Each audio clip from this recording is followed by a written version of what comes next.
up my appetite. Don't leave me here high and dry. Oh, Testing. I Testing. don't wanna jinx it, baby. Yeah. And twist myself at the spine.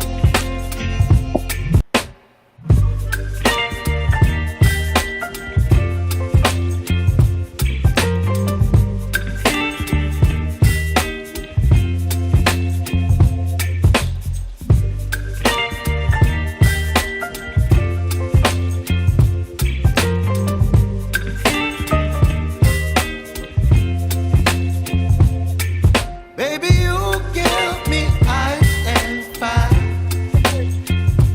You're giving me wind and rain. You're some kind of butterfly. Baby, you give me midnight. You whip up my appetite. Don't leave me here high and dry. Oh, well, I don't wanna jinx it, baby. And twist myself at the spine.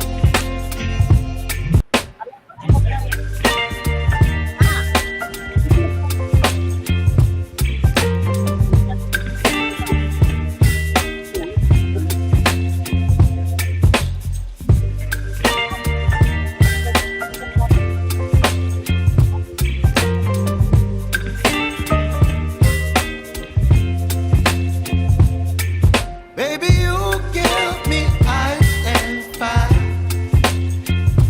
You're giving me wind and rain. You're some kind of butterfly. Baby, you give me midnight. You whip up my appetite. Don't leave me here high and dry.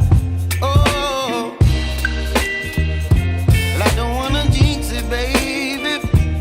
And twist myself at the spine.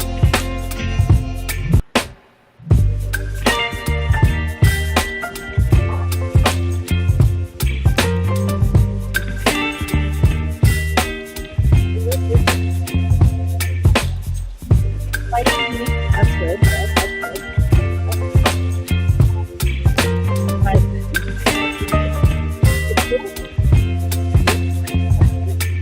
Baby, you give me ice and fire. You're giving me wind and rain. You're some kind of butterfly.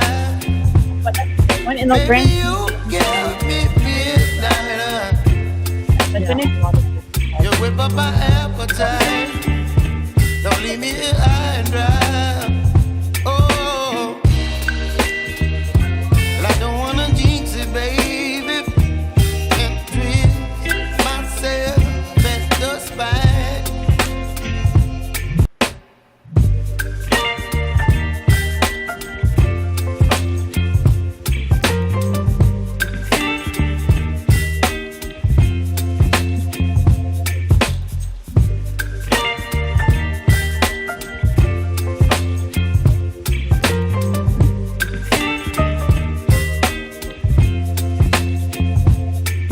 Baby, you give me ice and fire. You're giving me wind and rain. You're some kind of butterfly. Baby, you give me midnight. You whip up my appetite. Don't leave me here high and dry. Oh, well, I don't wanna jinx it, baby. And twist myself at the spine.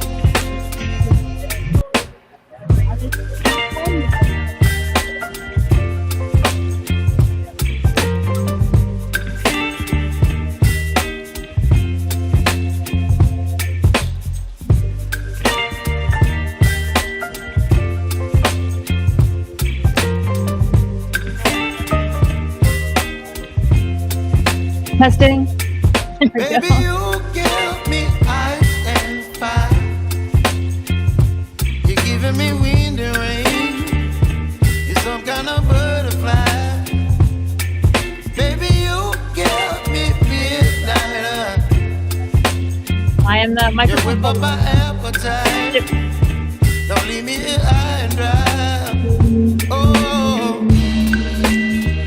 well, I don't wanna jinx it, baby. Can't twist myself at the spine.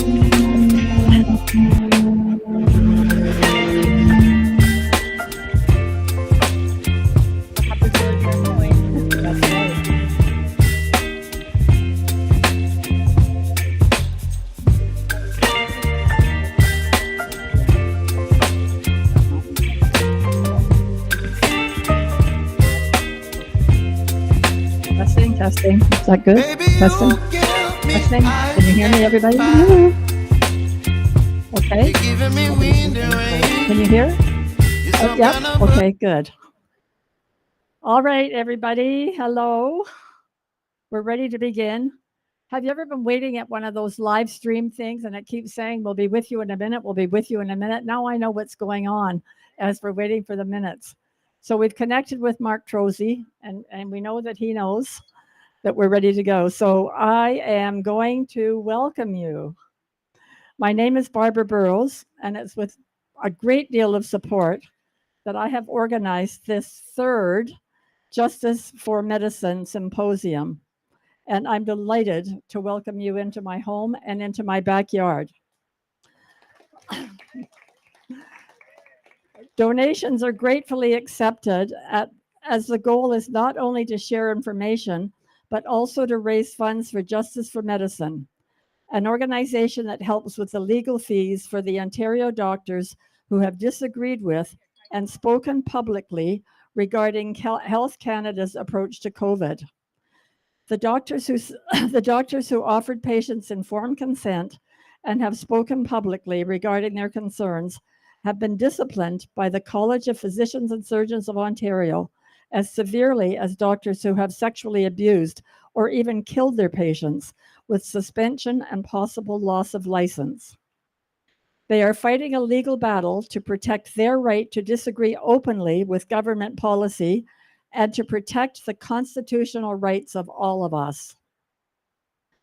The next Justice for Medicine event will be in Guelph on September 21st, and we hope other communities would also like to host. So if you would like to help me to bring these speakers to your community, please let me know. There has been a slight change of plans since I promoted this, as Dr. David Speaker and Dr. Chris Shoemaker, who intended to be with us, have been called away to other events. Unfortunately, neither of them can attend. This event will be live streamed and recorded. The audience will not be in the recording. It will only be the speakers. I will now introduce the first of 4 speakers. I hope 4 speakers. I've had a number of phone calls to tell me people are tied up on the highway, and I think Derek Sloan is probably one of them. Anyway, we've got 3 speakers ready to go. And these speakers will be available to chat with you throughout the evening. So, the first speaker that I have the pleasure to introduce has over 30 years experience in the area of constitutional law, administrative law, insurance law, libel and defamation law, and public policy. He has appeared before government tribunals and commissions, trial and appeal courts, and the Supreme Court of Canada in matters ranging from commercial insurance disputes to violations of the Charter of Rights and Freedoms. In 2005, he appeared as a self-represented litigant and legal counsel at the Supreme Court of Canada, where he obtained a rare unanimous judgment against State Farm US in a case that saved consumers hundreds of millions of dollars in new homeowner insurance premiums. He holds law degrees from the University of Toronto and Columbia University, where he also studied political science and philosophy at the graduate level. While holding the Laidlaw Fellowship in Law and Political Science, he also studied at the University of Chicago. Currently, his practice is devoted exclusively to defending doctors who are being persecuted by the College of Physicians and Surgeons of Ontario, contrary to due process and to the Charter guarantees of freedom of expression and informed consent. The doctors he represents have lost their livelihoods, which means Michael has put in hundreds of hours of work pro bono. Please join me in welcoming Michael Alexander.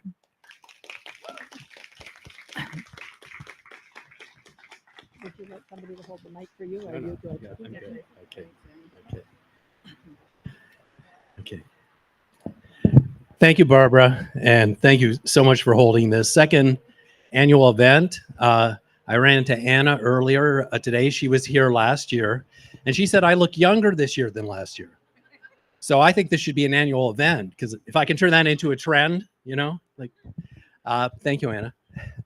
Last year, I started off by talking to you about my love affair with basketball and how that led me to become a strong believer in equal opportunity as a principle that I carry forward in my practice and in my daily life.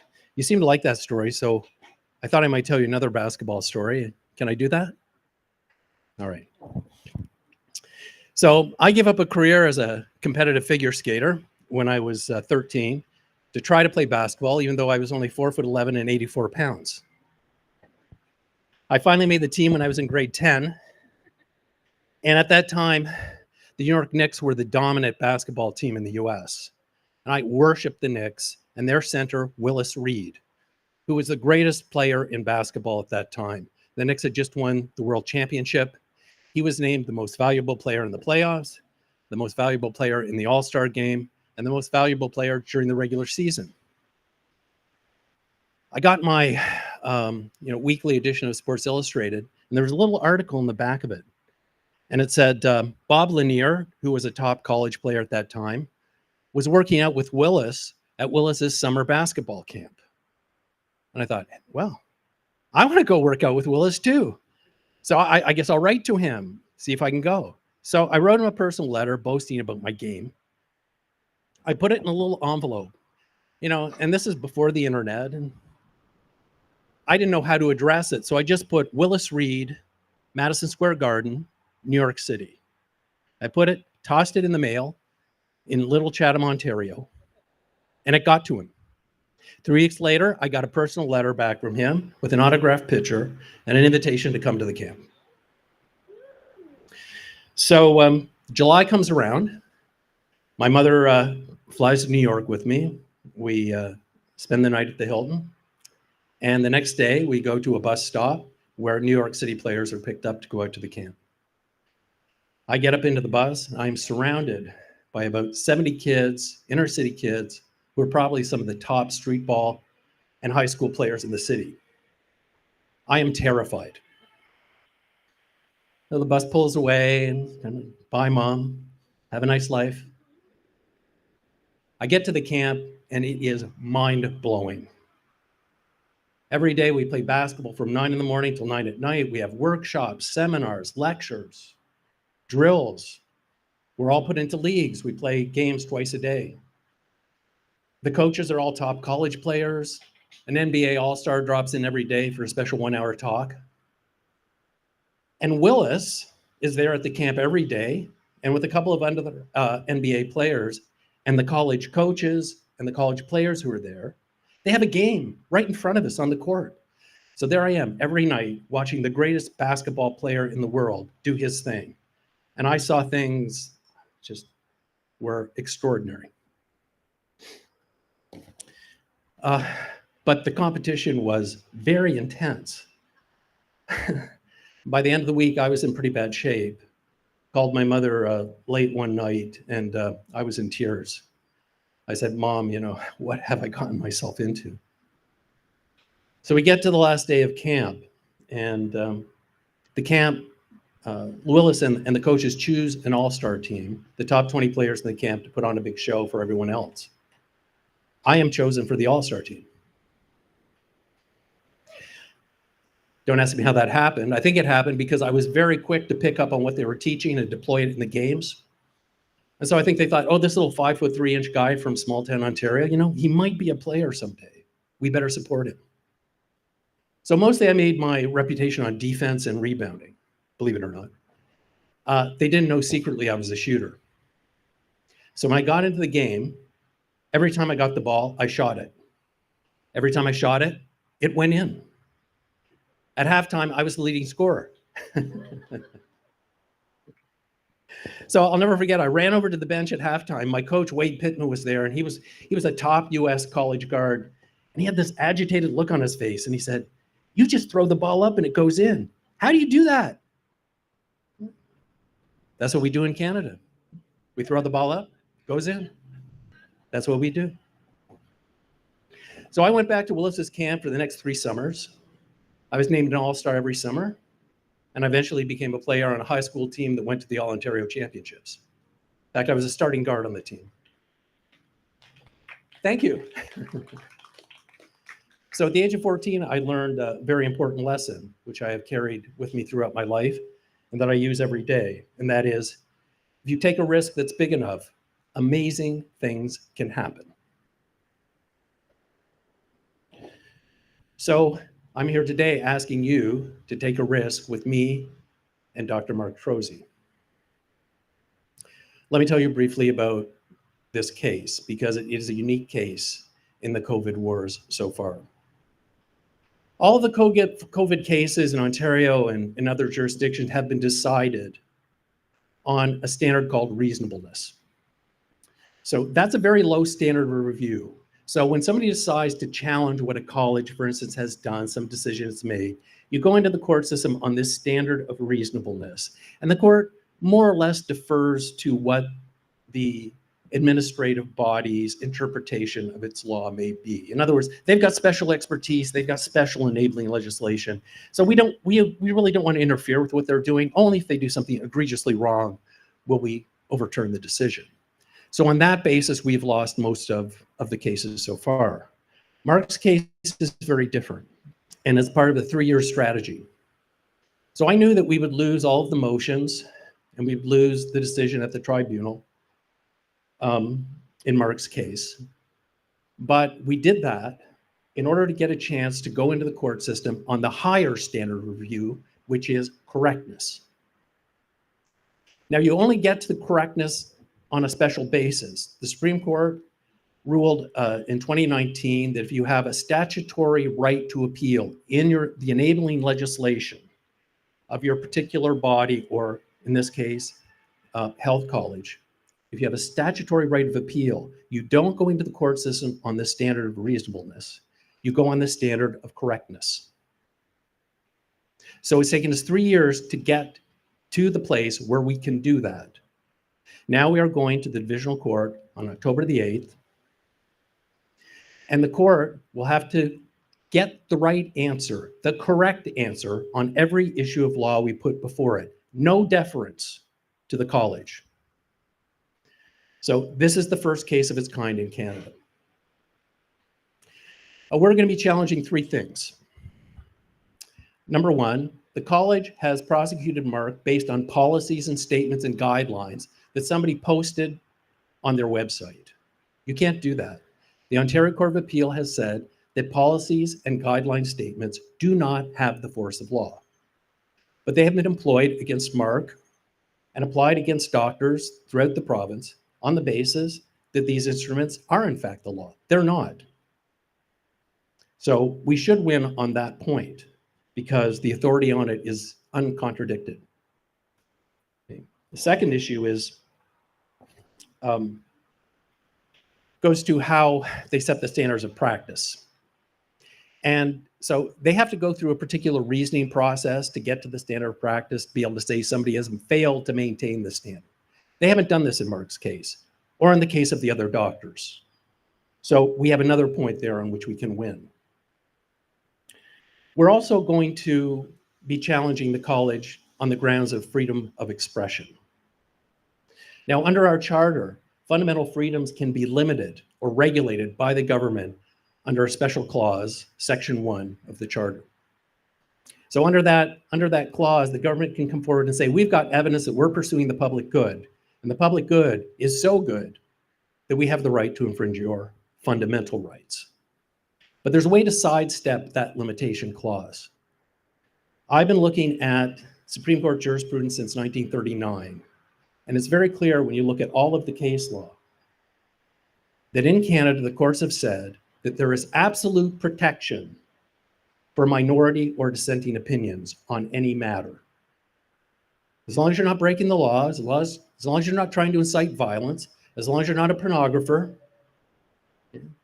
as long as you're not fomenting hate speech, your expression is fundamentally protected under our charter. And everybody has forgotten about the cases that establish this proposition. I don't know why lawyers are not arguing it.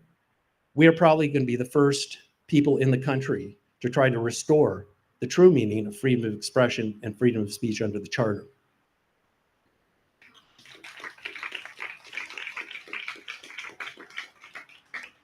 So our position is this: yeah, you can regulate the right, but you cannot defeat it.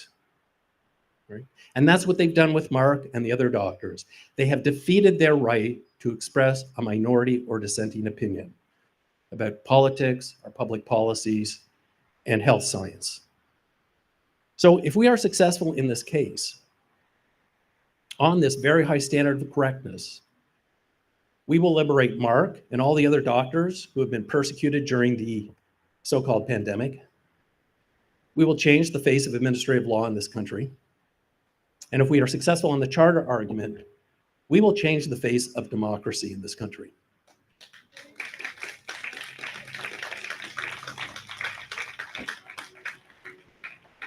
So I'm here today asking you for your support in that endeavor and to take this big risk with us. The stakes could not be higher. And you never know, if you take the risk, you might make the all-star team. Thank you.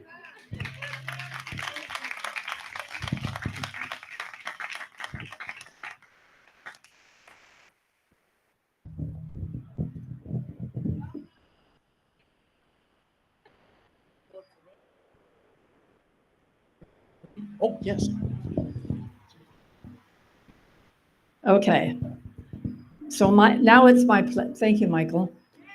And now it's my pleasure to introduce, whoops, what's happening? Why am I getting feedback? Oh, okay. Right. Over here? Mm-hmm. Here. Okay. This is where we did it. Okay. I think probably our next speaker doesn't need very much introduction. And now Dr. Trozy lives far, far away, so he wasn't able to join us in person today as he was at our first, it's our second backyard symposium, but there was one at a church too. So he's going to be joining us electronically. He's been a physician practicing emergency medicine for 30 years with extensive rural emergency experience and a strong interest in trauma medicine. He has taught medical students at Queen's University, American College of Surgeons, Sunnybrook Health Science Center, and University of Ottawa. He has a special interest in mentoring medical students and residents. He has served on the steering committee and chaired the Health Science Committee of the World Council of Health. He is a health science advisor to a wellness company, as well as medical advisor to various health and human rights organizations, including Take Action Canada, Justice for the Vaccinated, Strong and Free Canada, and South African Vaccine Adverse Events Reporting Systems. He is a member of the Canada Health Alliance and the Canadian COVID Care Alliance. This doctor has gone from a busy emergency doctor in a rural, quiet community to an extremely busy medical and social activist. He publishes a free newsletter where he shares information from many organizations on which he serves and gives updates on COVID-related science and policy worldwide. Mark's going to join us on the screen, so try and get yourself positioned so you can see, and away we go.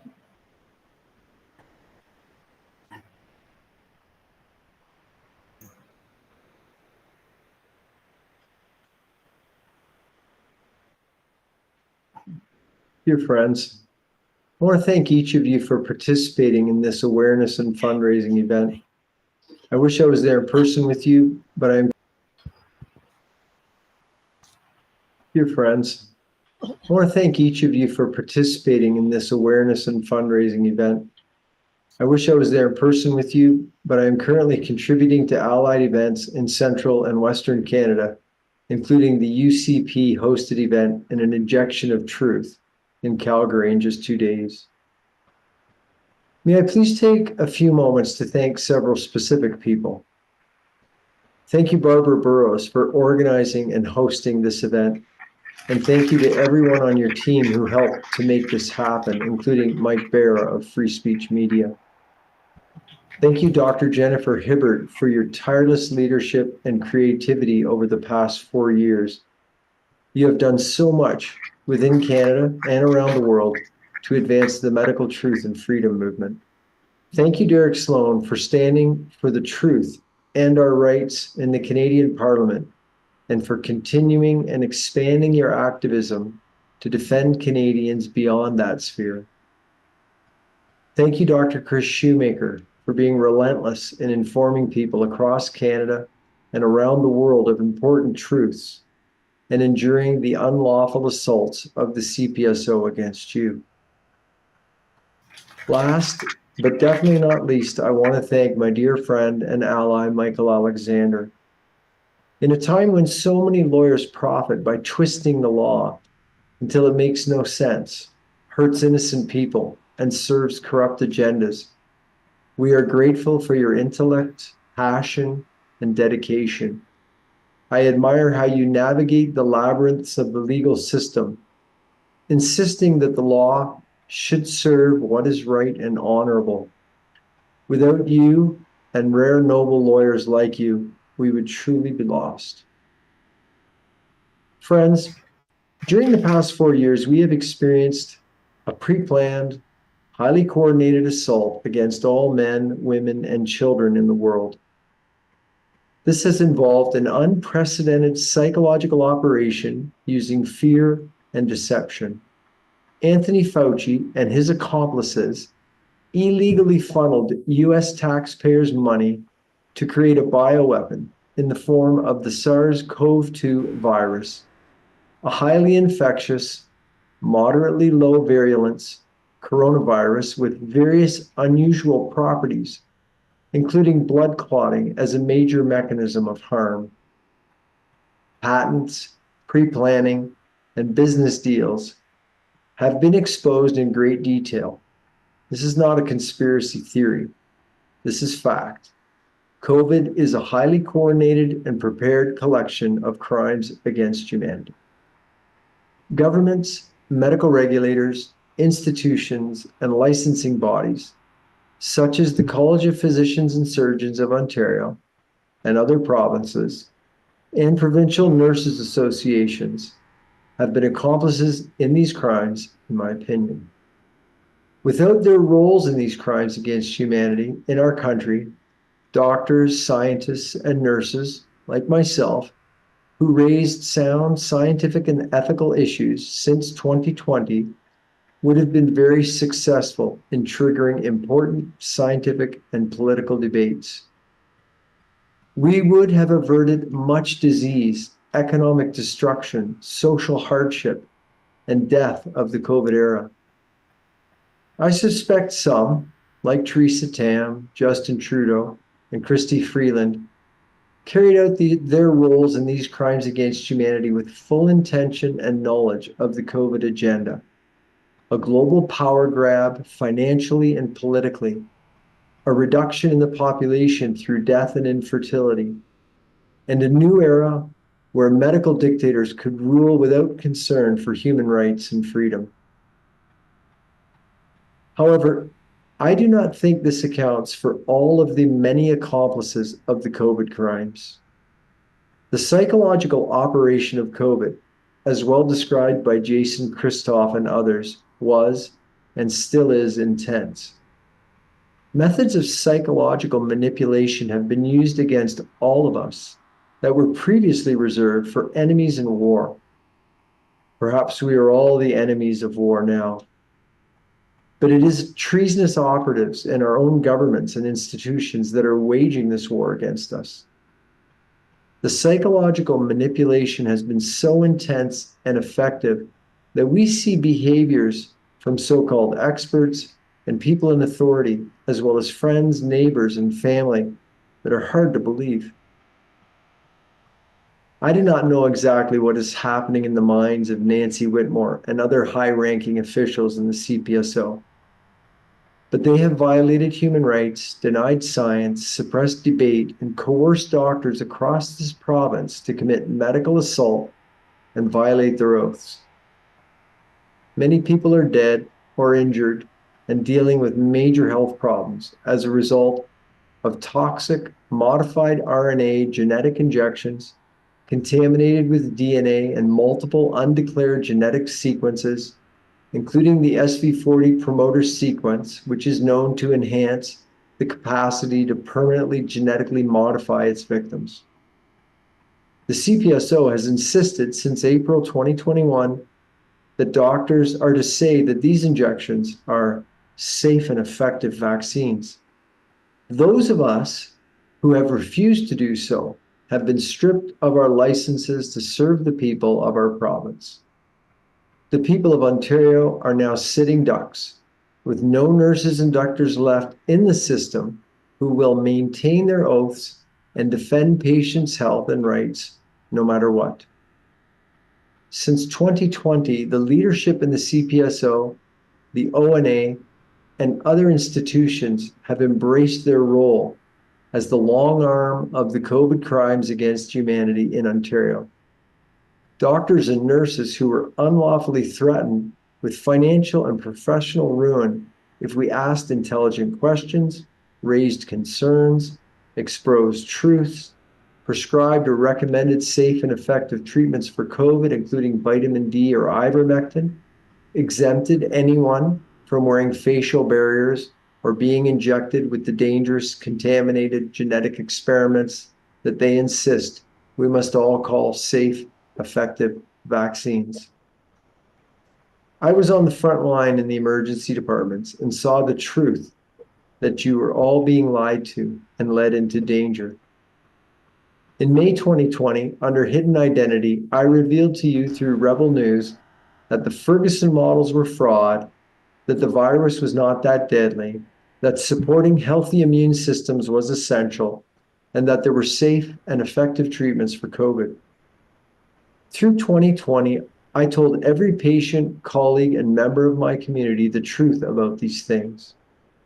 Work became increasingly uncomfortable as I could see my colleagues slipping into the mind control of COVID and choosing the COVID carrots, like easy money and bonus bucks and empty hospitals, while avoiding the COVID sticks, like punishment for pushing back in any way against the COVID agenda.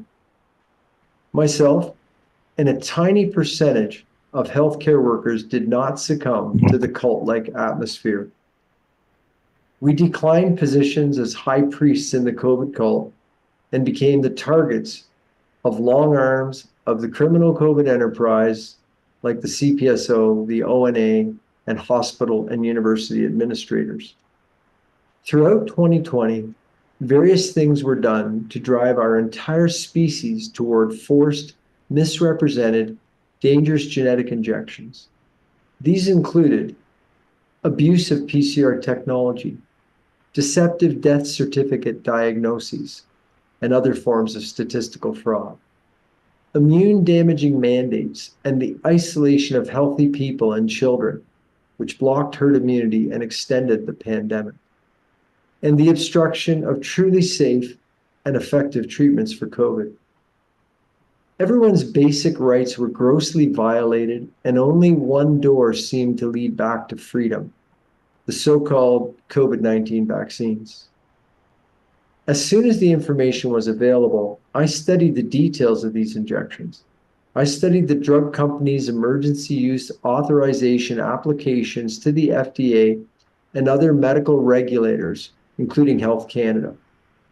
And it was glaringly obvious that we had a major problem and that all men, women, and children were in grave danger. So, in December 2020, I laid down everything I had: high seniority hospital positions, teaching positions with multiple universities, my investments in our family home, to take on a mission with no income and many risks to warn you. In January 2021, I published the video and article titled, "This is not a vaccine." Shortly after that, I published Doctors, Nurses, Ethics, and the Law, in which I warned doctors and nurses of the crimes that we were being coerced into committing against our patients. I researched and shared with you evolving treatments for COVID, and by June 2021, I published a detailed article and video titled "COVID Vaccines, How Dangerous Are They?", in which I shared detailed science about these injections in language that everyone could understand. Meanwhile, in April 2021, the CPSO published a notice to all doctors across the province demanding that we not prescribe these safe and effective treatments for COVID, including vitamin D or ivermectin, that we not write exemptions to masks or the so-called vaccines, and that we not say or write anything contrary to the COVID agenda as espoused by public health. Since then, they have unlawfully weaponized their authority and violated the rights and careers of multiple good physicians who served you with honor and courage, including Dr. Patrick Phillips, Dr. Roisin Killian, Dr. Mary O'Connor, Dr. Chris Shoemaker, Dr. Crystal Luchke, Dr. Ira Bernstein, and other good physicians who held the line and passed this trial by fire. Many smart physicians have left Canada for greener pastures. Some have left medicine altogether, and some of us are still here and fighting for all Canadians and the future of all of our children and grandchildren. My personal investment in this war has been almost every waking hour and day for 3.5 years, my entire income for the same time period, my future income, and all my possessions and savings. As terrible as the COVID crimes against humanity have been, they are just one major operation in a larger war.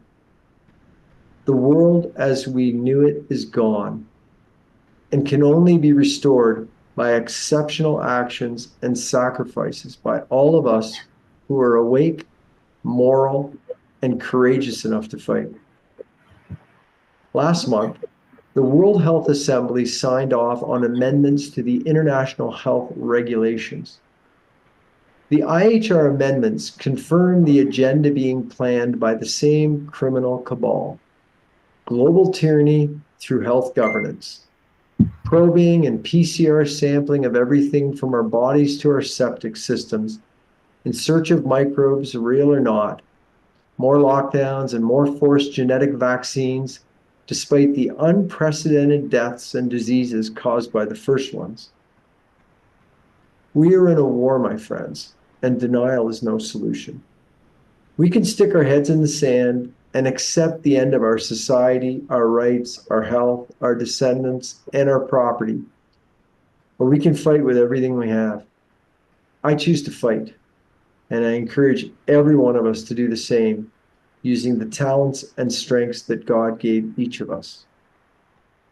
The College of Physicians and Surgeons of Ontario, under CEO Dr. Nancy Whitmore, is a grave threat to all of us. The doctors who will not submit to the coercion to violate you have been eliminated from our hospitals and clinics. The CPSO believes that they have made an example of us to the remaining doctors who did comply with the college and violated their patients and each other during COVID. The remaining doctors in Ontario's and Canada's hospitals and clinics are submitted. They are in place without contrary voices like Dr. Phillips to process you and your family according to the next set of mandates and protocols from the WHO and their illegitimate controllers. This is why we must fight. This is why I continue fighting with everything I have every day to restore ethical healthcare for Canadians and ensure that you and your family, as well as mine, can access honest, confidential, ethical, intelligent healthcare, and even more importantly, that we can be free. We refuse to be processed like cattle. Myself and the other good doctors and nurses in this fight refuse to process you or your family like cattle, according to corrupt billionaires' orders. 4 minutes left. It is our goal to stop the current CPSO administration abusive actions, deliver the lead culprits to justice, and restore the best and most trusted physicians and surgeons into your service. In this process, we will also terminate the precedent set, which is that doctors serve the bureaucrats and process the patients. Every doctor's duty is to serve their patients honestly, intelligently, ethically, and confidentially. If we do not draw the line here, reverse what has been established during COVID, and restore justice and the rule of law to our country, I believe all of us will lose everything we own, our freedom, our health, and ultimately our lives. This is the mission Michael and the rest of our team are on. This is the mission I am asking you to join if you have not already. I continue giving everything that I have to this war. I ask you to please give what you can from your talents, your time, and your resources. The CPSO have abused their authority for decades and have gone largely unchallenged. When a physician challenges their actions, we are offered a tribunal, but it is a kangaroo court. Doctor versus CPSO ruled over by the CPSO.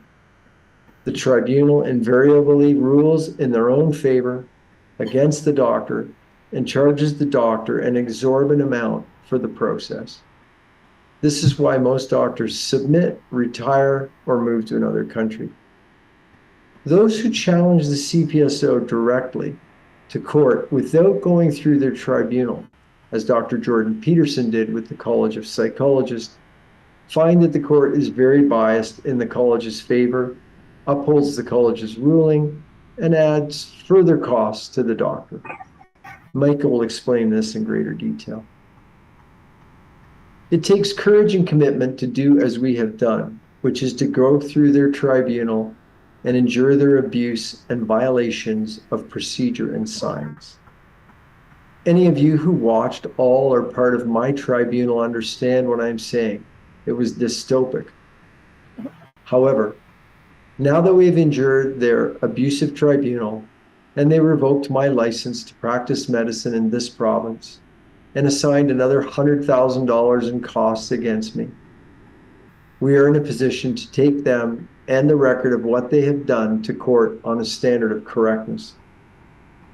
If the courts are not completely corrupt, we will win in October and begin the process of restoring all the good doctors into your service and restore ethical medicine to Ontario and Canada. If the courts are completely corrupt, we will know in October. And in that case, I will fill out a death certificate of the Canadian judicial system, and we will move forward in our mission to survive and thrive with no delusions. However, I am optimistic. I feel this must be done. We are well advanced in this process. It is a David versus Goliath situation. Please help us. Lastly, I want to acknowledge that there are multiple fronts in the current war for the world, and thank each and every one of you for the actions you take, for the sacrifices you make, for the nights you lie awake strategizing and searching for solutions, and for all the leisure and short-term luxuries you have given up to be real, to be courageous, and to fight for the future of all generations. Thank you. Thank you. Whoops. Made it live. Yoo-hoo. Thank you, Mark. So Mark, as probably many of you know, is extremely busy. And in fact, right now he's in Calgary. And he pre-recorded that for us because in case he wasn't able to be with us. And I got a call from him to say he does want to join us for the questions and answers, but he asked if we could please play the pre-recorded message because he's very, very busy in Calgary right now. So our next, we have four speakers, Michael, Mark, Jennifer, and Derek. Derek is on the road trying to fight the traffic, so he's doing his best to get here. So now I'm going to introduce our next speaker, Dr. Jennifer Hibbert. She's a dental surgeon and a specialist in pediatric dentistry and a university educator with extensive clinical and academic experience. She attended University of Toronto for her undergraduate and graduate degrees and attended Albert Einstein College of Medicine for her postgraduate degree in pediatric dentistry. Prior to the pandemic, she ran a large pediatric dental practice in Toronto. Families would fly into Canada to have their children treated by her. She owned and operated a private pediatric referral-only dental clinic and a very busy hospital practice linked with her clinic.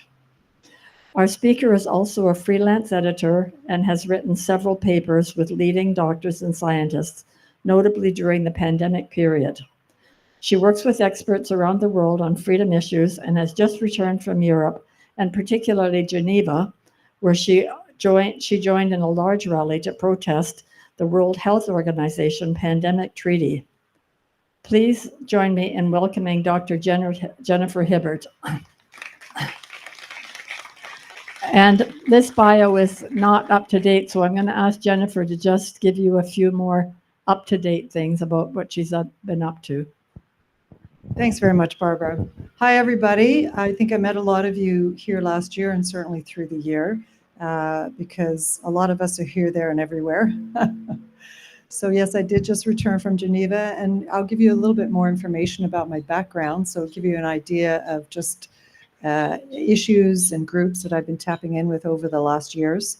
I'm a founder of the Canadian COVID Care Alliance. I'm a co-founder of World Council for Health with Tess Laurie. I am vice president of the Canada Health Alliance currently. I'm vice president of the World Freedom Alliance. The World Freedom Alliance, if you don't all know, the World Freedom Alliance actually started the first biggest rally in Trafalgar Square at the very beginning of this COVID whole thing. So I work very closely with Dolores Cahill. Just recently I was in Ireland with her for 2 weeks, and we're working on cooperatives and just how people can actually work within their community, because it's all about your personal sovereignty and how you can function through this, and also gives you resilience so you're able to stand up to what's coming and you work together. So it power in the people and power in knowledge, and that's what we're feeding everybody. What else can I tell you? I'm on the scientific committee and international liaison for the Medicos Pella Vida. Medicos Pella Vida is the largest medical organization in South America and represents all of Latin America. And I've worked with them over the last several years with all of their conferences, and we organize all the international speakers and just getting the whole conference together, running really well. We have another conference coming up in September in Sao Paulo. I am a senior fellow of the FLCCC. You may have all received recently information because there's a expansive project on an international basis, and we're looking to engage significant scientists and members from different countries around the world. And it's all about collaboration and working together. I'm on the scientific committee of the SAVIMS, which is South American Adverse Events Medical Legal Committee. I could go on. You kind of get the picture, right? I just recently started, actually just last fall, or this early spring, a community group in Toronto. I call it Connect Toronto, and it's really all about bringing people together, most importantly, right? Being in person, that's what I'm here to do and be with you today. And also it's about connecting other groups and sharing everything that we have, all the information we have. And, we're just about to launch, I'll be launching a Connect Health, putting all sorts of health information on a channel on Telegram. Again, helping the individual take care of themselves and be able to stand, in their own sovereign health, make their own choices, and then know how to reach out for help and know what to ask for. So that's where we're going with that. I'd like to come back to Michael Alexander, because that is why we're here today. Michael is also my lawyer. I was also affected by, of course, with everything that I was engaged with.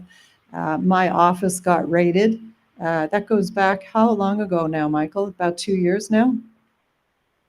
I wasn't in the office that day, and the regulatory body for the dental surgeons of Ontario supposedly contacted me that day and said, you have an email. I went, no. And they were in my office at the time. It was 10 o'clock on a Monday morning.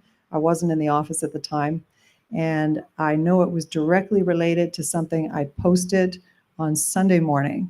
So it's funny, we went through a year and a half of a lot of legal backwards and forwards, and I was taken into a discipline committee and went through the motions that most of them go through. It was the Jordan Peterson situation, but I did deal directly with the regulatory body. They sent a whole laundry list of charges that they could give me. Nothing was specifically charged, but of course the most salient one is not fit to practice, right? But they went through a list that's almost laughable, but we all had it. It's exactly the same list that all the medical doctors had too. And actually the discipline meeting committee that I was taken into, the whole thing played out just like it does at every other college. So here I am, and still going strong. I didn't lose my license as a dental surgeon. I'm not prescribing, but I am doing an awful lot of other things. So I would like to encourage you to support Michael. He's very modest, and I need to tell you that he's been doing this work totally free of charge. He's not making any money. I'm not talking about trying to make money for him, but he needs money to even file a lot of his affidavits and court proceedings.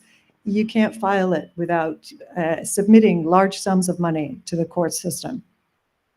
And certainly when you lose, there's charges there too. So he really needs a lot of support from the community at large. And thank you so much, Barbara, for hosting this event. And she's hosted several other events, and I know more to come. And so please, from your heart, consider this. This is your survival. It's not just helping a fellow man, which we all want to do. It's why we're here, but it's actually, we're actually helping humanity. This is huge, what we're experiencing right now. I know Mark went through a lot. I know you've you've heard from Michael also.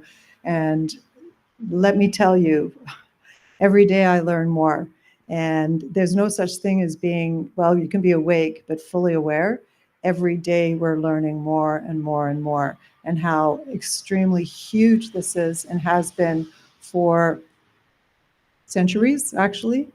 And the powers are so overpowering. But as I was talking earlier, you need to step back from it and look at it and say, wow, this is so interesting, because the world is not what it appeared to be. And once you can get past that assault on your judgment and your sense of self-worth and all of that you judge yourself with, you step back and it's like, this is better than any sci-fi movie I've seen. And oh, by the way, who believes in sci-fi or fiction anymore?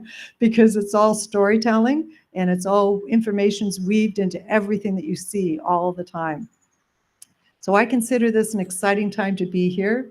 And I know we've heard many people say, you were born for a time like this, and you have all chosen to be here. Just like you've chosen to be here today, you have all chosen to be here.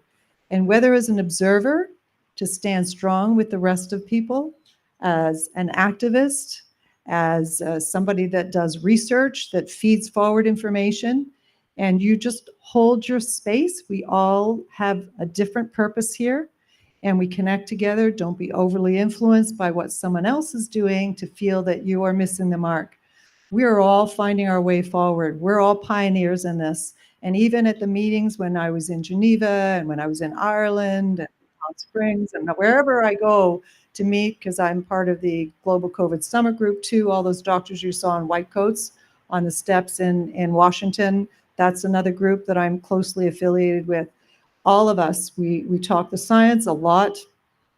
We write papers, we put information out in the way that each of us know best, but we're all finding our way. And the one thing we're actually learning is, like all of you know too, how challenging it is. And everyone keeps reflecting and saying, wow, they're so organized. But it's like, well, yeah, you know, they've been doing this for a very long time. I think we're all doing extremely well. And I think just, you know, when you have somebody that has been trained in something and you need to train them with something different, how difficult it is to change their habits. We're on a totally new path. So I think that we have the advantage of being very open to whatever is coming our way, and we will group together. And you know, the disruption that we have in different alliances, like people worry about, is all part of powering you up and strengthening you and making you aware that things are not what they appear to be. And that can even be on your own doorstep. So it is really exciting. And I'm very happy to see you all here today. And stay strong and just smile and just know that, you know, you are meant to be here. And this is a very exciting time for humanity. So, you know I could tell a lot of stories about my family and all that, you know, each of us. And any story I tell, each one of you could say, oh my God, that's my story. That's my story. But that's what brings us close together and bonds us, because you are my family. And I'm here to fight for the communities and make everybody really strong, because no matter what happens, even if there are lockdowns and you find, oh, we agreed to meet in such and such a place and you can't, I know that even talking like this and coming together has empowered every single one of you to be able to stand tall and help anybody around you at that time. So you're always going to be empowered, and you just got to step away from the fear and don't get too caught up when we talk about losing your money, losing your house, losing, you know, that's a distraction. It's a distraction to make you fearful and make you worry about things, and you stop thinking rationally. So we don't need that. And yes, spiritualism is super important. We all have a spiritual side, and we're strongly opening that up. And that, don't let that be your only distraction. Let that be your power to be able to deal with what's happening on planet Earth right now. Don't feel like you want to escape into your spiritual world, because that's what they want you to do, okay? So you use that to power up and come back and work together. So thank you very much. Pleasure being here. Now, I didn't talk about Geneva. Do you want me to spend a little time? Okay. The rally was on the 1st of June, which is when the WHO was meeting to pass their pandemic treaty, which we all know didn't pass, but the international health regulations, of course, has always been the big brother behind that. And even though they didn't appear to have a quorum and they didn't have full agreement, who follows the rules, even if it's their own rules, right? So they've pushed that through. Most of you are probably familiar about what it is. It's basically to run all of any perceived health emergency in countries around the world, for them to step in and basically run the show. And also then to decide what kind of health products should be pushed on people and how to do that. And it just goes on. And it's talking about, of course, they tied in the environment, they tied in your pets, they tied in agriculture, they've tied everything in. But we're still going to fight against that. The rally was amazing. I have received the full live stream of all of the speeches. They were wonderful speeches. So I'm going to send it to Barbara and she can distribute it to all of you. And then you can just kind of skip through it. Soon they'll be breaking it up, but it's really very fascinating to listen to. And the day before, we had a leadership meeting conference where about 80 leaders around the world we met, and we actually had no recording. It was really to discuss strategies and just how we could help move forward together.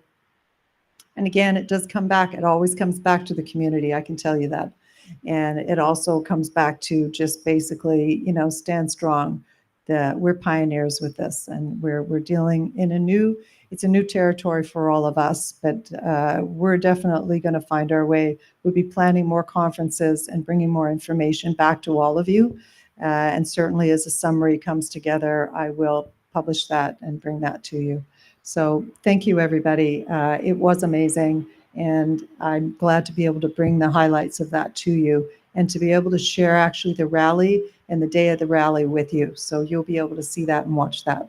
Okay, thank you so much.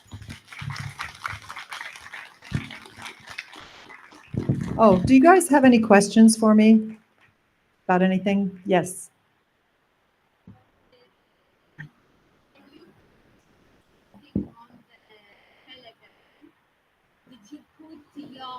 Name in your, for example, doctor or not? Okay, I will tell you a little about Telegram. I've started a chat in Telegram called Connect Toronto.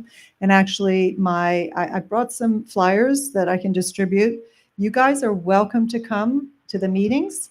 They're amazing. I bring in amazing people speaking because, and it's all talking about just how to function and carry forward. Tomorrow, I actually have a meeting, and it's at my house in Toronto. And usually we have around 50 to 100 people showing up.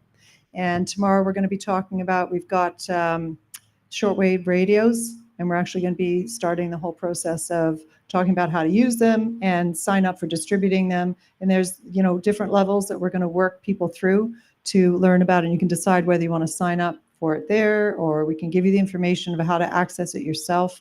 This is not a business for anybody. We just want to make it happen for you.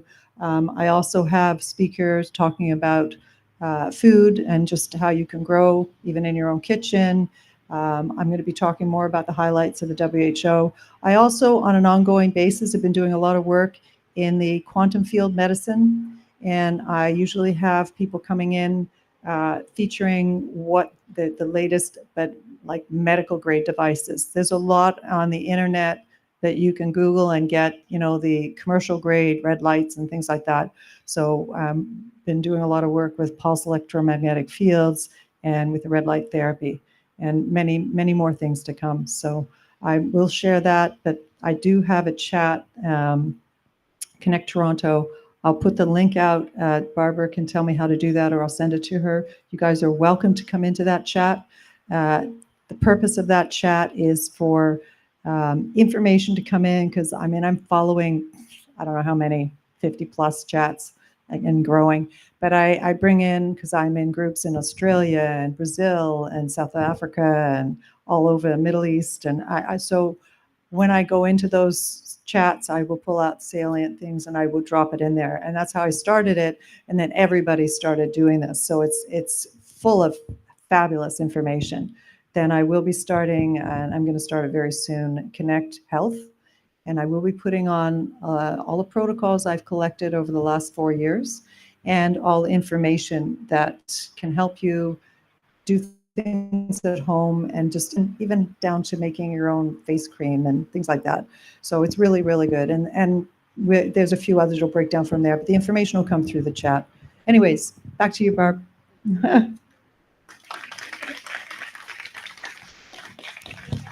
That's a perfect segue for me to remind this audience about something that you'll probably be very interested in.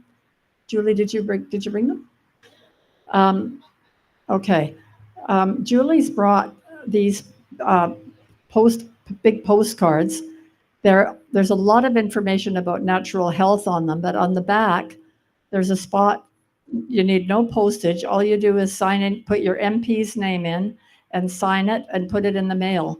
And probably, if you don't know, you'll be interested in knowing that our government is doing their best to destroy the natural health industry in favor of big pharma, and slipping legislation through that we're not necessarily aware of.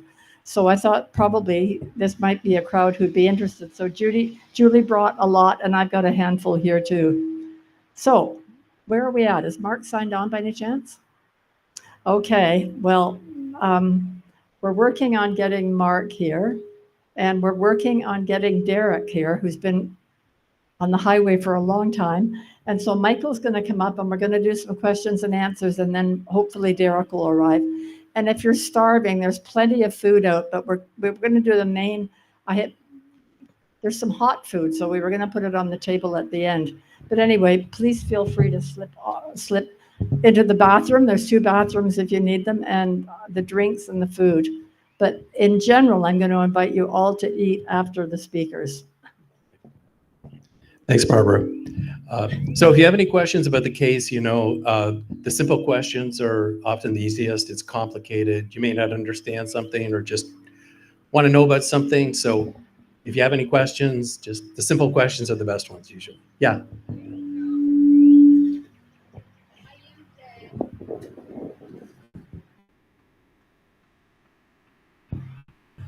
I can hear you.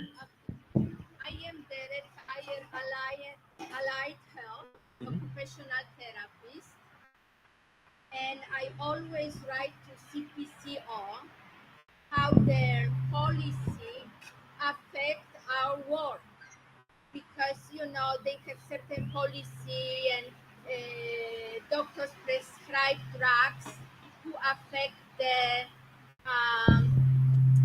rehabilitation.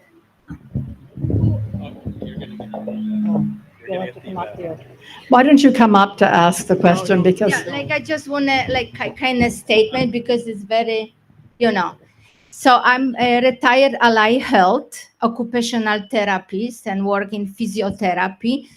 And I usually write to CPCO that their policy affect our rehabilitation, because if they have policy for doctor to prescribe drugs, benzodiazepine, morphine, and then it impairs our rehabilitation because patient falling. So this medication do harm and affects our holistic care, because occupational therapy, physiotherapy is, holistic. We don't use drug. So for example, we use this to kind of challenge the CPCO that they are harm patients. Good. That's a really good question, because Section 5.1 of the Medicine Act says that doctors may employ non-traditional modes of therapy. So non-traditional methods of therapy, as long as the risks associated with them are not greater than the risks associated with conventional medical therapies. So there is a right. Now, the problem is I've argued this before the college before and before the courts. In fact, I've already argued it in Mark's case before the tribunal. So, I mean, if you have the right to employ non-traditional techniques in your practice, certainly have a right to express views about non-traditional treatments for COVID-19. It follows logically, right? But they don't want to recognize it.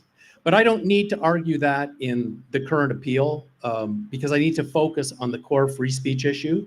But you're absolutely right to be concerned about that. And the college does have a policy about prescribing medications.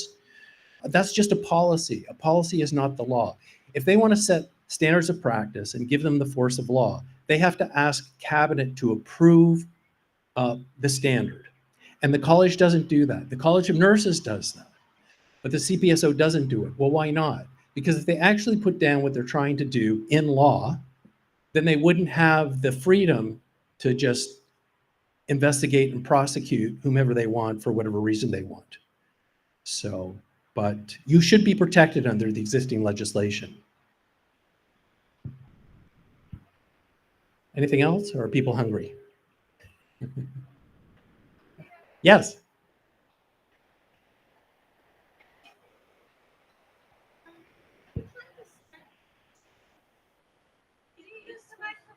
No. I'll repeat the question.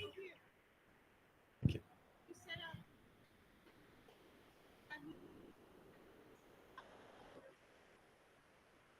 So everybody else can. Yeah. Okay. Right. Yes. So the question is, if we're successful with Mark in the appeal decision and we get a precedent, can other lawyers use that as a roadmap? Absolutely, yes. And that's what we're trying to do. We're trying to give lawyers a new toolkit in this country to combat bureaucratic tyranny. So this is not just about Mark. This is part of a much, much bigger plan and project. This is just the tip of the iceberg.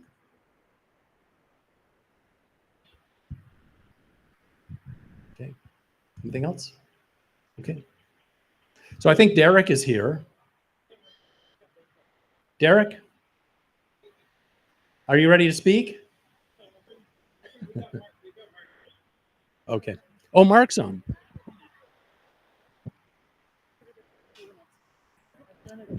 Sure. I'm just going to a warm up. I'm your warm up. You okay?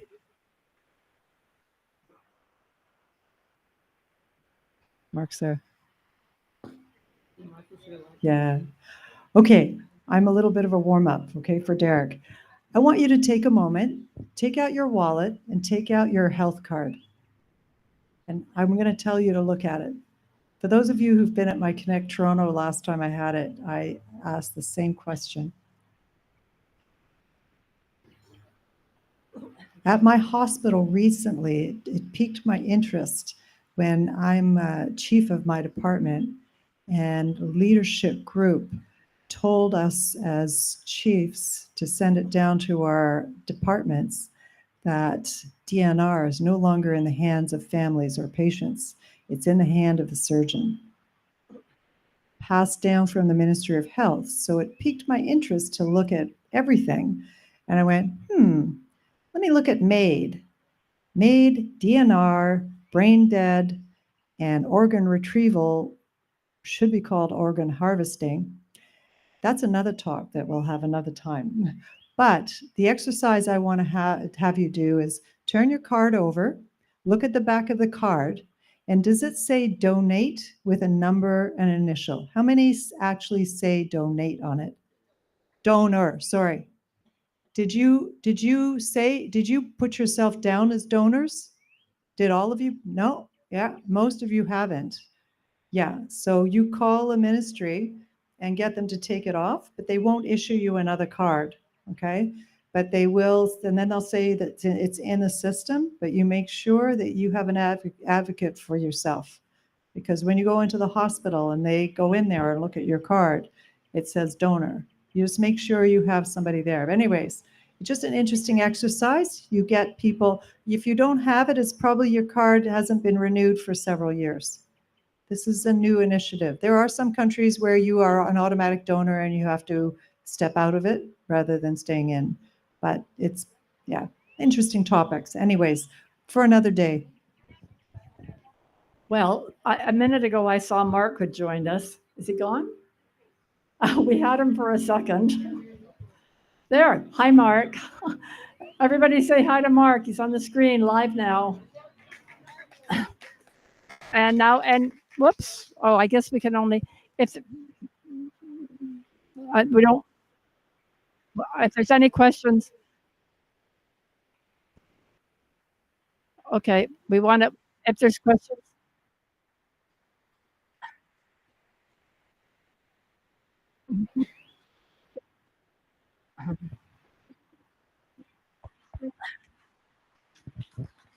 I don't know whether he's live anymore.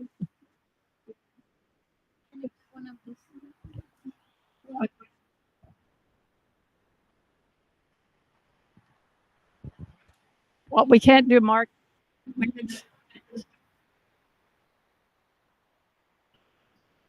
We can't do, okay. Never mind. Give me the audio. Mark, we can't.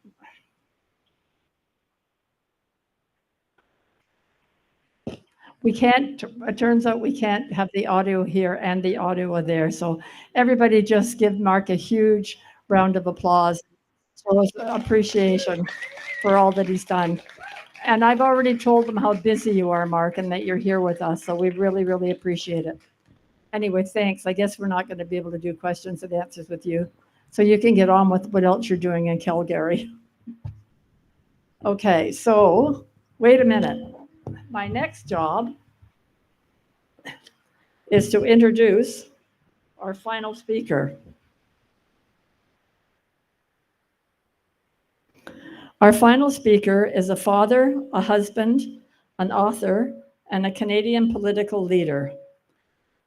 He is a lawyer, a former member of Parliament, and a leader of the Ontario Provincial, the Provincial Ontario Party.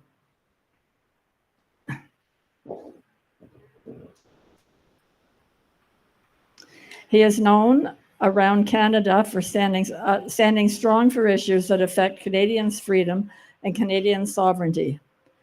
His Amazon best-selling book, Glorious and Free, is a blueprint for bringing Canada back to sanity. Got a copy of that to bring up here when the time comes. Derek Sloan attended law school at Queen's University and is currently a member of the Law Society of Ontario.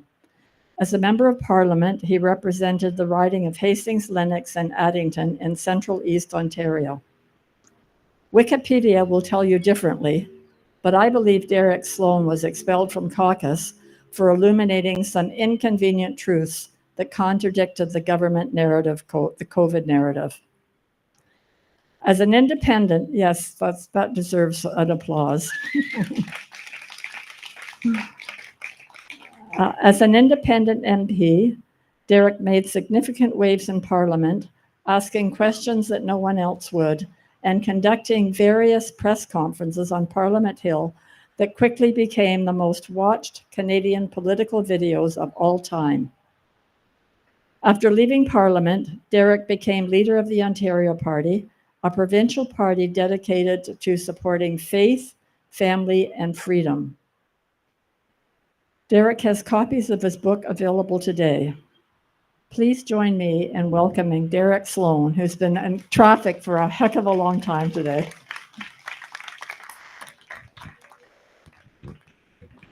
Great introduction. That's good. Hi, everybody. How are you doing? Thank you, Barbara, for that introduction. Very flattering.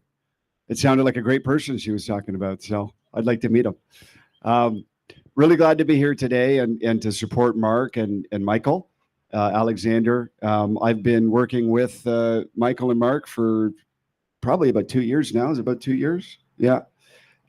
So, you know, they're in the midst of a very important fight. There's obviously other people as well that are being harassed and attacked by various organizations. I'm going to talk to you maybe slightly about a slightly different topic, but we've talked about the legal aspect today, I'm sure already. I'd like to talk a little bit about the political aspect. And, you know, if we had the right premier and the right government in power in Ontario, none of this would have happened. So that's right. Yeah, let's applause to that. If the premier in power changed his mind tomorrow and decided that he didn't like the way the CPSO was acting or the College of Nurses was acting, he could change it. The CPSO is created by the Ontario government to regulate physicians, and they can change it tomorrow if they wanted to. They're not going to, but that would be the right thing to do. In fact, the right thing to do would be to disband the CPSO, fire every single person at the top of that, and start afresh, because they have not even remotely achieved their mandate. They've swept the truth under the rug. They've attacked honest and upright doctors for doing the right thing, and instead of just kind of walking away and saying, well, maybe we were wrong, we're not going to admit it, they're doubling down on it, and they're trying to destroy the lives of good people. So as the leader of a provincial party, the Ontario Party is the party that I'm the leader of, we want to field 124 candidates. That's the number of ridings in Ontario, the next provincial election. And that election may be sooner than you think. It is supposed to be in 4 years, so that would be 2026. So that'd be 2 years from now, but it may be early. There's rumors out there that Doug Ford wants to go before the federal election because he thinks if things swing really far, to the right, that may, because sometimes the province votes differently than the country, right? So he's a little worried about that. So we could have an early election. So I have a clipboard at the back. So anybody who's interested in thinking about maybe being a candidate, or they want to get more information and know more about what the Ontario Party is fighting for, and we've been fighting for medical autonomy, freedom of speech, bodily autonomy, all of these things, getting indoctrination out of education, running balanced budgets, all the good stuff that I'm sure many of you guys are behind. We had a very comprehensive COVID-19 policy going into the 2022 election, basically, dropping all the mandates, making the mandates illegal, many things on the freedom front. You can check that out on our website. But if you're interested in potentially being a candidate or wanting to know more about the Ontario Party, I have a clipboard back there. I also have my book, Glorious and Free, which was an Amazon bestseller, I think for only about a week. But you know what? It was a bestseller for a period of time. And during that week, it was above Pamela Anderson's book and below Prince Harry's book. So You know, that's saying something, right? So I have a copy of that book for $30. So if you want to support me and know more about know more about my story, you can get that over there. So, you know, I support the legal fight that Mark is going through, and I support Michael Alexander and his efforts. But I also support a political alternative here that will just stop this thing dead in its tracks. So an Ontario Party government would disband the CPSO. Maybe we could put Mark in the CPSO to change things up a little bit. So work with us. Please get some more information. You know, be a candidate. Find out more information about that. Be a volunteer. Do whatever you can to get a good government in Ontario. It could be this fall, could be the spring. We don't know, but we need to move, and we need to move forward quickly. So thank you so much for having me here today.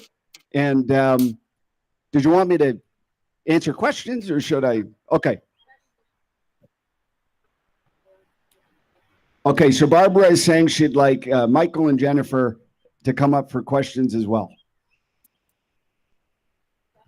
Okay. Okay. Yep. So we got some questions here. Could you come up and speak in the mic?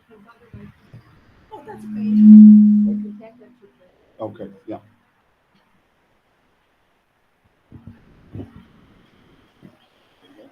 Hi, my name is Joanna.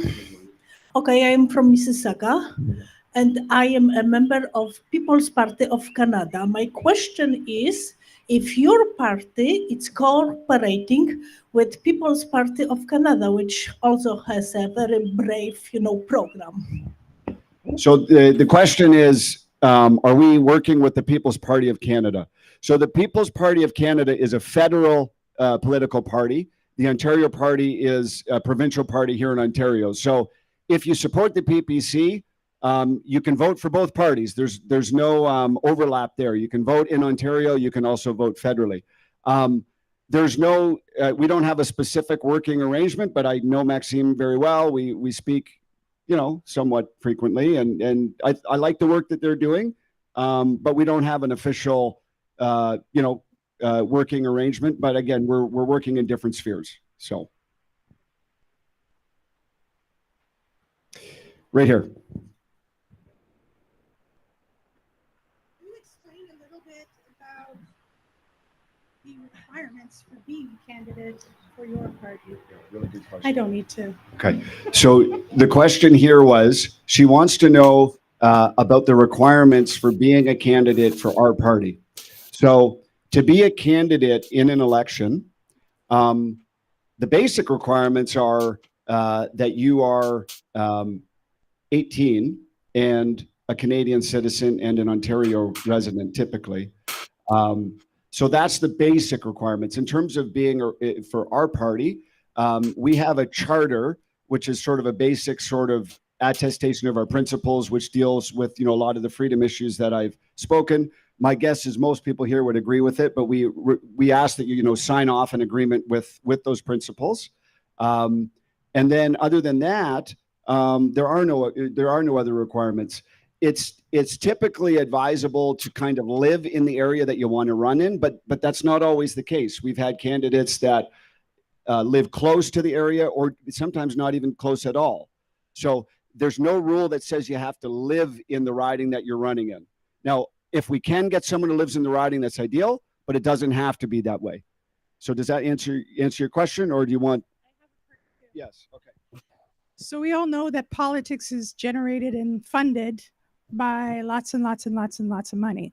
Yeah. And usually, from what I can see from the Liberal and the Conservatives, it feels like a uniparty to me. They're all funded from the same sides.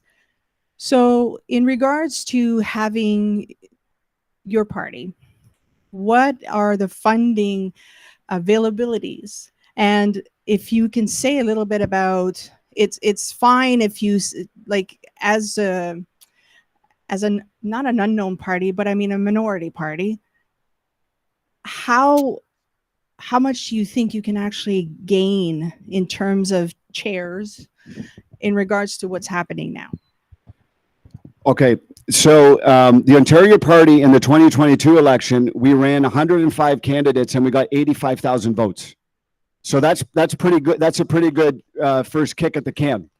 So we're not starting from zero. We're starting from 85,000 at our threshold, and we want to go more than that. We want to move forward. The other question was, how many seats are we going to win? You know, I don't know. And I don't really care either, because there's a lot of influence you can have, whether you're winning seats or whether you're not winning seats. As you're getting, like, you know, if the progressive conservatives look and they see, even if you're getting 3, 4, 5% of the vote, that's huge. They say, wow, we need that 5% of the vote is the difference between an election. So when they see that kind of thing, they respond. And I'll tell you, how many people have heard about some of the things that have been going on in Saskatchewan, where they're coming out with rules about, like, you know, the children aren't allowed to change their gender without their parents' permission in school and things like this. So a lot of the stuff that the Scott Moe government has done is because there's another smaller party there, similar to the Ontario Party, that's doing well in the polls, and everything that party does, Scott Moe does. Like, within 3 days, Scott Moe does what this small party says. So this small party is made up of one member of the legislature that was kicked out for not taking the vaccine. So she was the leader of this party called the Saskatchewan United Party, which is different than the Saskatchewan Party. And so first they came out and they said, you know, you need to make a law saying that kids can't just randomly change their gender and hide it from their parents and the school play along. And so Scott Moe did that. And then they said, well, if you had any guts, you'd use the notwithstanding clause. Like 3 days later, Scott Moe used the notwithstanding clause. So the point is that even a small party that doesn't have any seats can swing the tide in a big way. Now, we want to win, but, you know, if we don't win in 4 years, let's not be disappointed, because, I mean, these parties have been around for like 100 years. So if it takes us a little bit of time to completely win everything, that's okay, but we can still have a lot of influence along the road.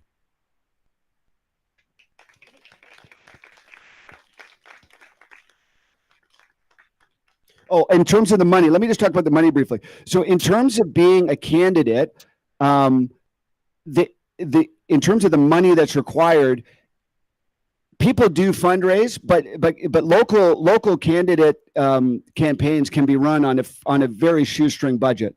Our party at the head level in 2022, we raised and spent over $1 million in that campaign. Now that's the head party.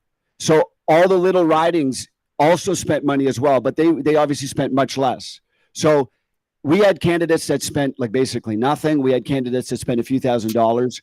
But money, don't let money be a impediment to you running. You can run campaigns that spend a lot of money. You can run campaigns on a shoestring budget. The most important thing is just you know, your attitude and just wanting to be involved. So that's the most important thing. Okay, right here.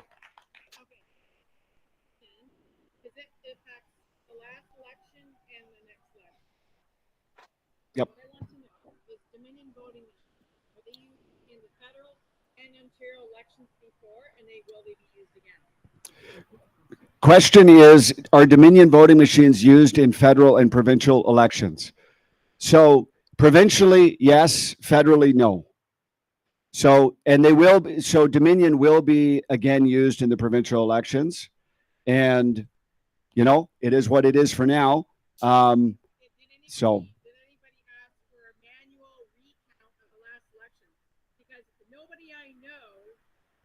Anybody, and even the reporters on TV were completely shocked about Ford getting in the second time, and even on the night before, which is illegal, they were saying on TV the night before that Ford was going to get in. That's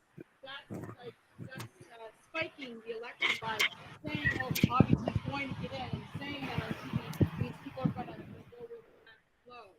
So that should have been challenged, that the media was saying that Ford was going to get in. And also, did anybody ask for a manual recount?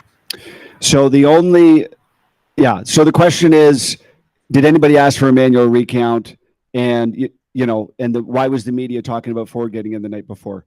So the manual recount, I'm not even sure if that's available. So when we were asking for an audit of, you know, the count, they gave us a sheet of paper. It's like, here's the tabulations that the machine did. And it's like, well, if the machine is fraudulent, the little paper that it spits out that tells you that it did the right thing is not going to help, right? So unfortunately, that's the most you can do by simply asking. There may be additional things you can do in a court of law, but as we know, the courts of law are, you know, not always the way to get justice in this country.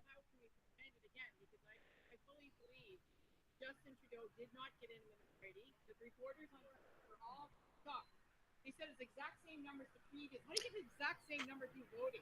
Those elections are the same number as the previous election, and they're all, the reporters were all shocked. So I don't think either one of them actually got in, and for sure Ford did not get in. I think it was all fake.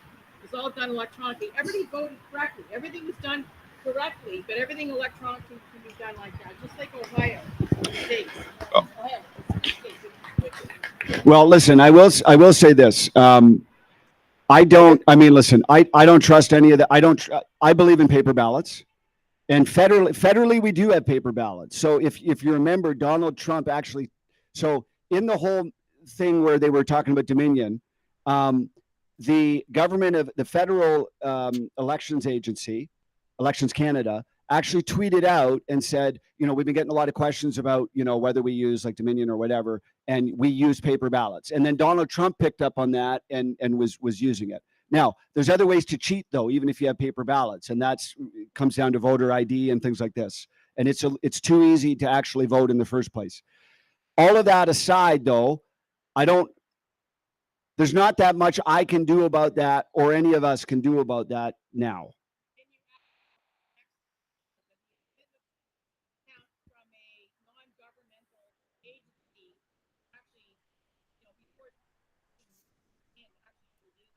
So the question is basically, can we change it so that it's, you know, a real count by an independent agency? Yeah.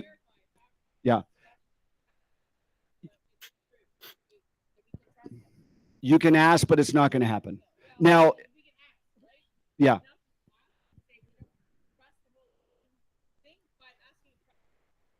Yeah, I mean, so if that's a concern that you have, you can email Elections Ontario and say, how do I know that the Dominion machines are, you know, accurate? How do I know that the results are accurate? I will say, from my perspective,